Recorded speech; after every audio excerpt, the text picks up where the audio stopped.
এমন একজন ব্যক্তিত্ব যার সুরেলা কণ্ঠে মুগ্ধ বিশ্ববাসী, যার সুরেলা কণ্ঠে আমরা হারিয়ে যাই অতল সুরদরিয়ায়। জি দর্শক, আপনাদের সামনে সঙ্গীত পরিবেশন করতে আসছেন রুনা লায়লা। আপনারা সবাই চিন্তা করছেন চমকটা কোথায়? রুনা লায়লা গান গাবেন, সঙ্গীত শিল্পী, এটা তো খুবই স্বাভাবিক একটা ব্যাপার। চমকটা হচ্ছে, প্রিয় দর্শক, শুধুমাত্র আপনাদের জন্য আজকে রুনা লায়লা গানটি, যে গানটি পরিবেশন করবেন সেটি হচ্ছেন আমাদের দেশের আরেক একজন কিংবদন্তি শিল্পী সাবিনা ইয়াসমিনের গাওয়া জনপ্রিয় একটি গান। শুধু দর্শক, রুনা লায়লার কণ্ঠে সাবিনা ইয়াসমিনের গান।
জীবন জয়লা পুরা শেষ হইল না, হায়রে কপাল মন্দ চোখ থাকিতে অন্ধ, এ জীবন জয়লা পুরা শেষ হইল না, এ জীবন জয়লা পুরা শেষ হইল না।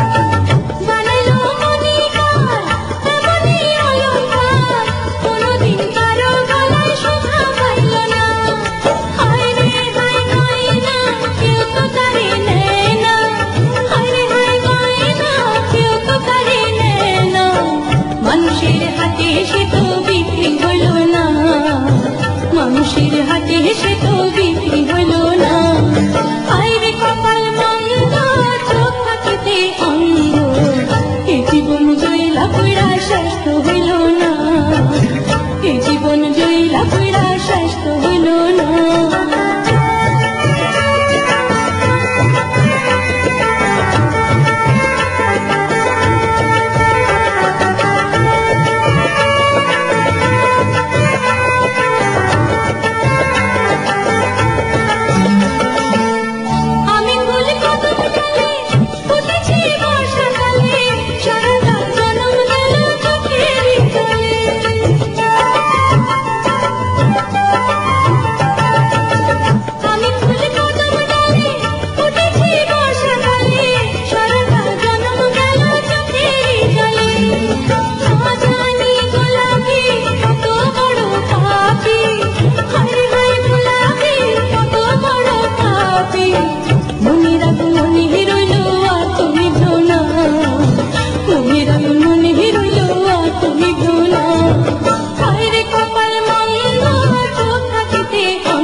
জীবন জয়লা পুরা শেষ হইল না, এই জীবন জয়লা পুরা শেষ হইল না, হায়রে কপাল মন্দ চোখ থাকিতে অন্ধ, এই জীবন জয়লা পুরা শেষ হইল না, এই জীবন জয়লা পুরা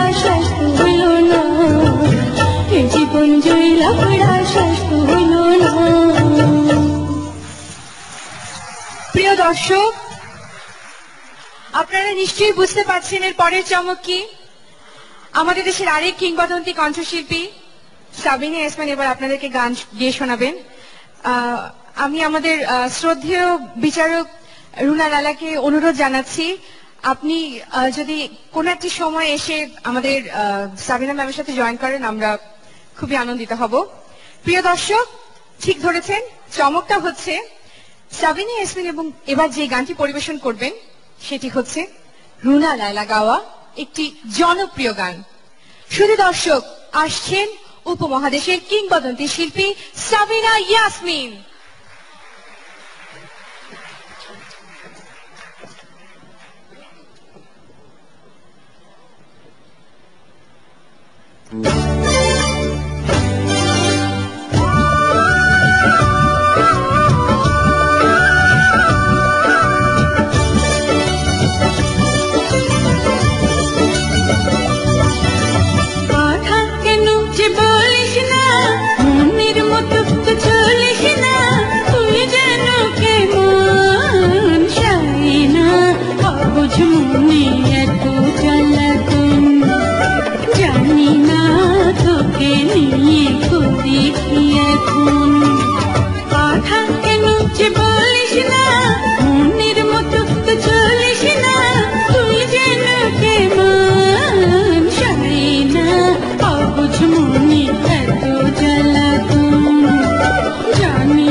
আমি দুজনকে নিয়ে কি করি, এই জ্বালায় আমি মরছি। আমি সাবিনাকে অনেক ধন্যবাদ জানাচ্ছি যে এই গানটা সে এত বছর পরে আমি আবার শুনতে পেলাম। এই গানটি ও না গাইলে হয়তো আমি শুনতে পেতাম না। অনেক বছর হয়ে গেছে এই গানটি আমি গেয়েছিলাম, কিন্তু আজকে ওর কণ্ঠে শুনে আরো বেশি সুন্দর মনে হলো। দি রেন ছবির গান তো, রেঞ্জ দি রেনের, এটা না, দি রেন ছবির। আমি তো গানটাও ভুলে গেছিলাম মোটামুটি। তো যাই হোক, এই গানটা আমি কিন্তু গাইতে খুব ভয় পাচ্ছিলাম। ভীষণ কঠিন গান, আর তোমার মতো করে গাওয়া তো সম্ভব না। চেষ্টা করেছি। মার্কস দেবে তো? কি বলে, মার্কস দেবে না? মার্কস আমার দেওয়ার ক্ষমতা নেই। খুব ভালো হয়েছে, থ্যাংক ইউ সো মাচ। আমি আমার দুই শ্রদ্ধেয় বিচারক মণ্ডলীকে বলতে চাচ্ছি যে আমি জানি দর্শকরা যারা টেলিভিশনের সামনে বসে বা মঞ্চের সামনে বসে এই অনুষ্ঠানটি দেখছেন তারা আপনাদেরকে হৃদয়ের গভীর থেকে অনেক অনেক ধন্যবাদ জানাতে চায়, কারণ দুজনার এত অসাধারণ দুটি গান গেয়েছেন এবং আপনাদের গান শুনে অনেকদিন পরে তারা নতুন করে আবার কি বলবো, আপনাদের তো ভালোবাসে সবাই, আবার নতুন করে আপনাদের গানের প্রতি যেই মমতাটা তারা সেটা আবার উপলব্ধি করতে পেরেছে। আসলে আমি এখানে একটা কথা বলতে চাই, আমি চ্যানেল আইকে ধন্যবাদ জানাতে চাই যে এই সেরা কণ্ঠ করার পরে পুরনো আমাদের গাওয়া বা অন্যান্য শিল্পীদের গাওয়া অনেক গান উঠে এসছে আবার, এবং আবার নতুন করে শ্রোতা হচ্ছে এই গানের, নতুন করে আবার এই গানগুলো গাওয়া হচ্ছে। এই ছোট ছেলে মেয়েরা গান করছে এই আমাদের গান, বা হাদি ভাইয়ের গান, খুরশিদ ভাইয়ের, শাম্মীর, কনক চাপার বা শাকিলা, অনেক আমাদের শিল্পী আছে যাদের অনেক অনেক গান যেগুলো বলতে গেলে হারিয়ে গিয়েছিল, কিন্তু এখন আবার এই প্ল্যাটফর্মে আবার এগুলো জেগে উঠেছে। অনেক ধন্যবাদ আপনাদের। আর আমি এই মুহূর্তে যারা টেলিভিশনের পর্দায় আমাদেরকে দেখছেন এবং আমাদের গান শুনে খুব ভালো লেগেছে, এই সীতার কাছে শুনলাম, তাদের সবাইকে অনেক অনেক ধন্যবাদ জানাচ্ছি এবং আপনাদেরকে তো বটেই। সবাইকে অনেক অনেক ধন্যবাদ। কেমন লাগলো আমাদের গান দুটো? অসাধারণ, থ্যাংক ইউ। কি খুরশিদ ভাই কি বলেন? ফাটাফাটি। থ্যাংক ইউ, আপনাদের অনেক ধন্যবাদ। আর আমাদের এই সেরা কণ্ঠ 2008, 2009, 2010 এবং আগামীতে যারা আসবেন তাদের জন্য আপনাদের দোয়া, আপনাদের আশীর্বাদ আমরা আশা করছি যে তারা পাবে এবং এই নিয়ে তারা এগিয়ে যাবে। অনেক ধন্যবাদ সবাইকে।